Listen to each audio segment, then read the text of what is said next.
If it's not inside of you, you can only get to a certain stage. 'Cause I'm only there to win. I'm not there to just participate, right? Right then, Max. The line "designed to win" basically is you, right? You personify it. You hear it. What does it mean to you? To be honest with you, that line feels natural. Because since I was a little kid, that's what I worked on with my dad, especially. My mom also, she was racing back in the day. And throughout the years that you are, working towards your goal, you are discussing a lot. To the point where my dad sometimes would tell me to shut up. I was asking too many questions. But it was always about learning from what my dad already experienced in racing in Formula One and trying to be better, trying to be faster. I would say from 7, 8 years old, that was always the target. In a way, by discussing it that much, and my dad, of course, preparing me for it, once I got there, nothing was really overwhelming. And I think that helped me a lot, that once I actually got to F1, the hardest bit was already done. This bit was more about knowing what you have learned over the years and, just put it out there and try to make it a success. For me, it's first of all, racing I love doing it. I mean, it's my hobby at the end of the day. My passion is how you grew up. It's how you are as a person naturally. People can coach you, improve you, but at the end of the day, it needs to be inside of you. If it's not inside of you, you can only get to a certain stage of mental resilience or how tough you need to be in certain scenarios. Every time I see you out and about on media, you're very approachable, you're real. How do you maintain that? How do you maintain yourself, your mindset, and just take control of everything around you? I mean, honestly, for me, I try to just be myself, to be honest. I mean, I don't need to meet a famous person. I don't need to act different because I know what I need to do there is perform, right? If I don't perform, I'm out. It's as simple as that. So I have very good friends around me that keep me grounded. Same with my family. They are the most important in my life. Of course, along the way, because of F1 and, you meet a lot of important people, like you said, celebrities, but I'm not there for it. I just embrace it. I do what I need to do. And then I go home and that's why I just try to keep my life super simple. Nothing crazy. Just try to live a normal life outside of Formula One. It's always difficult to fully tell yourself, I got this, because you never really know how your career can turn out. Of course, I've been unfortunate enough to already win a lot. So like I said back then, if more happens, if more comes to me, fantastic, great, I take it. But if not, then that's also fine. So myself as a character, I was always like, oh, see, I'm quite relaxed. We'll just see what happens. I mean, I was confident because I know what I need to do there is perform, right? If I don't perform, I'm out. It's as simple as that. So, of course, when I'm now sitting in the car, it's just that desire to win. Because I'm only there to win. I'm not there to just participate, right? Because that, for me, is not sustainable. Then it's not fun anymore. And that's exactly what I'm always trying to look out for.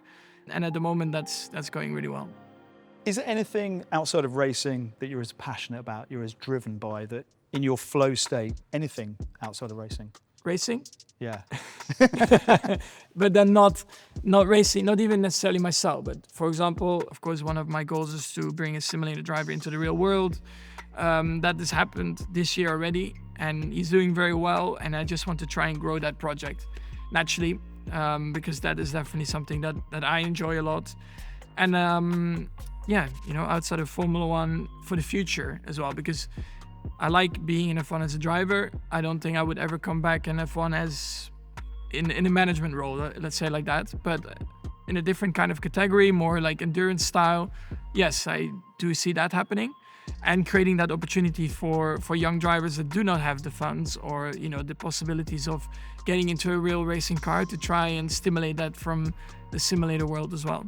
I love it. So looking in from the outside, we think you're operating at 100%. You're actually operating at about 85. That should be the target, yeah. You should not be operating at 100%. That's something that I trained a lot on with my dad as well throughout go-karting, to have that extra kind of capacity. A lot of drivers can be very quick, very good, but they're at full capacity to achieve that. And I think the very, very good drivers drive as fast or a little bit faster, plus having that extra kind of capacity. And that's something that even in F1, of course, makes the difference. I do look a lot on the TVs for gaps or whatever, but at the same time, yeah, performing under pressure, being there at the right time, that is very hard to coach. It's now been a decade. We can look back over 10 years of Tag Heuer, yourself and Red Bull all working together. I mean, when you say F1, you say Tag Heuer and the other way around, So, of course, being part of the team for so long, you have launched watches together, special gifts as well. For example, the one I'm wearing now, this is probably like back in the day, I think it was Mario Andretti wearing it, so like made for champions. And, when you receive a watch like that, it's very special. And yeah, you have a lot of special moments that you create along the way. How does it feel then to think that in maybe 20, 30 years' time, people will be referring to you in the same way that we refer to these other drivers? How do you keep yourself grounded in this moment? Yeah, that's a good question, to be honest. 20, 30 years along the line, I have no idea. I mean, I don't even know, of course, exactly what I will be doing then, but those 4 titles will stand. So that's for sure there. No one can take that away from me.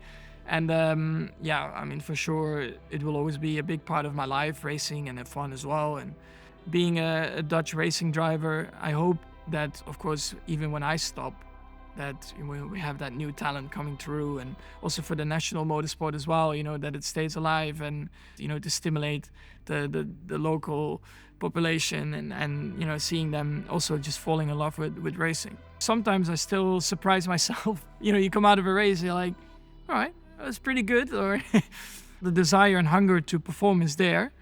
So I don't know. I mean, yes, I hope that the next 5 years still, there's a lot more progression to come. It just depends on a lot of things, have to come together. Yeah, I absolutely love the fact that we probably haven't seen the best of Max Verstappen. I hope not. Yeah.